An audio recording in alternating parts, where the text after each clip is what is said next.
Assalamualaikum warahmatullahi wabarakatuh. Bertemu lagi dengan saya Bapak Tosin Pranusi. Pada pekan ini Bapak akan menyampaikan mengenai materi kedua, sistem pengaman kelistrikan. Sebelum memulai kegiatan, silahkan anak-anak berdoa sesuai dengan keyakinan masing-masing. Sebelum mengenal mengenai fungsi sistem pengaman kelistrikan, Bapak akan menjelaskan sedikit mengenai sirkuit kelistrikan kendaraan. Pada suatu kendaraan itu memiliki beberapa sistem. Karena hal tersebut, sering terjadi kerusakan pada sirkuit kelistrikan. Misal, adanya hubungan singkat yang dapat menyebabkan kerusakan pada komponen sistem kelistrikan tertentu. Untuk itu, maka diperlukan suatu komponen yang dapat melindungi atau disebut pengaman sirkuit kelistrikan pada kendaraan. Sehingga untuk fungsi sistem pengaman kelistrikan di sini bisa kita simpulkan tujuannya untuk mencegah timbulnya kebakaran oleh arus yang berlebihan atau hubungan singkat. Ini tujuannya agar tidak merusak komponen-komponen yang lain. Komponen-komponen yang digunakan untuk sistem pengaman kelistrikan untuk melindungi sirkuit ini diantaranya ada yang disebut sekring atau fuse, ada yang disebut fusible link, dan sirkuit breaker, ada insulating kabel, klem kabel, dan konektor. Kita lanjutkan mengenai sekring atau fuse. Sekring apabila arus yang berlebihan melalui sirkuit, maka sekring akan berasap atau terbakar, yang menandakan elemen dalam sekring mencair, sehingga sistem sirkuit terbuka dan mencegah komponen-komponen lain dari kerusakan yang disebabkan oleh arus yang berlebihan.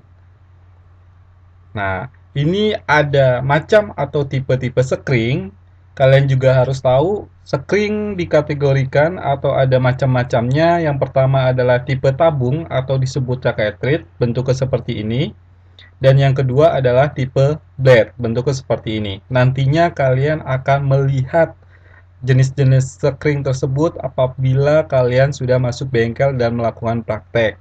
Maka kalian juga harus tahu sebelum masuk ke bengkel, ini namanya sekring. Jadi kalau tipenya yang seperti ini disebutnya tipe tabung. Sedangkan yang satunya adalah tipe blade. Untuk tipe blade sendiri itu ada banyak warna. Ada warna putih, warna kuning, warna biru, dan lain sebagainya. Bagaimana cara kita mengidentifikasi suatu sekring? Untuk sekring yang berwarna, untuk tipe blade ada disebut jenis standar dan mini. Dan ada juga yang disebut jenis maxi. Disebut jenis maxi, ini sekring terkecilnya untuk arusnya itu dari 20 dan seterusnya. Sedangkan untuk standar dan mini itu dari mulai 3 ampere sampai dengan 30 ampere. Untuk sekring sendiri, itu kapasitasnya berdasarkan ampere.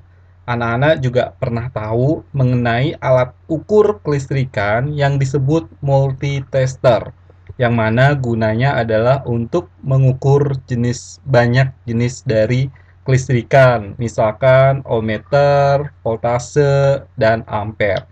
Sedangkan jika konektor multitester kita arahkan ke ampere, maka itu kita sebut mengukur ampere meter. Pengaman kelistrikan berikutnya, kita akan membahas mengenai fusible link.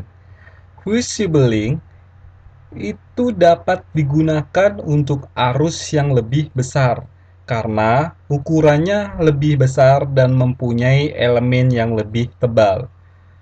Anak-anak juga harus tahu mengenai macam atau tipe dari fusible link. Nah, ini ada gambarnya. Kalau dilihat dari gambar, itu ada dua jenis gambar. Nah, tipenya untuk fusible link itu kan ada dua. Yang pertama adalah tipe cartridge. Yang kedua adalah tipe link. Jadi, anak-anak kalau menemukan di kelistrikan kendaraan ringan atau di otomotif, nantinya akan menemukan kabel-kabel yang seperti ini atau konektor yang seperti ini itu disebutnya cartridge dan link. Untuk identifikasi mengenai kapasitas fusible link itu termasuk dari persamaan luas penampang pada fusible link, ada juga mengidentifikasikan berdasarkan warna. Di sini sudah Bapak tuangkan mengenai tabel identifikasi fusible link. Bapak ambil contoh misalkan warna kuning. Jadi untuk warna kuning, luas penampangnya itu rata-rata adalah 1. Sedangkan untuk kapasitas fusible link ampernya itu 60 ampere. Cukup besar dibandingkan sekring yang tadi Bapak jelaskan sebelumnya.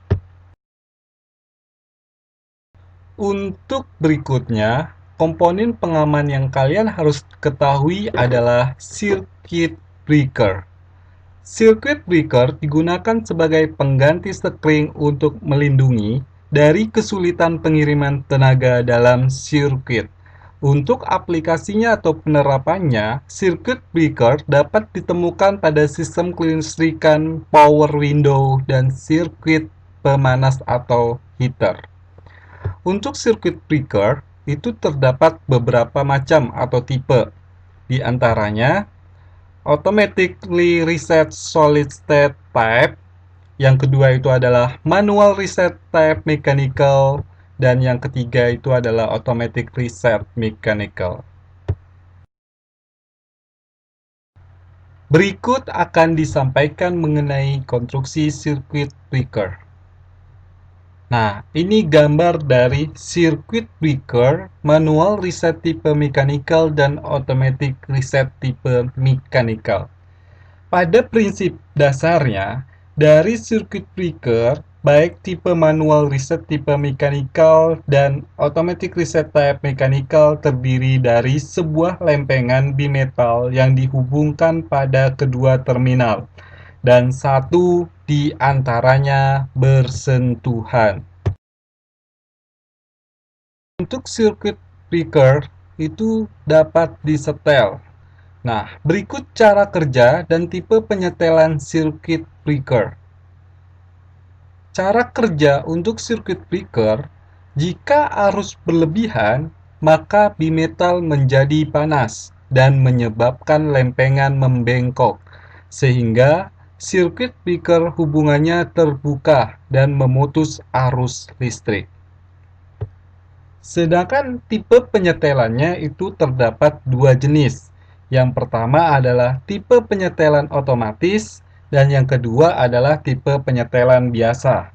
Untuk tipe penyetelan otomatis, sirkuit yang menyetel secara otomatis itu rating 7,5 ampere. Ini biasanya digunakan pada rangkaian dari solenoid door lock sistem 12 volt yang membuka karena arus yang berlebihan tetapi akan menyetel secara otomatis ketika temperatur dari lempengan bimetal turun. Sedangkan untuk tipe penyetelan biasa, sirkuit breaker penyetelan biasa atau manual reset type mechanical dilengkapi untuk sistem 12 volt dan 24 volt. Ukuran arusnya adalah 10 ampere, 14 ampere, dan 30 ampere. Demikian materi yang bisa Bapak sampaikan pada pertemuan kali ini.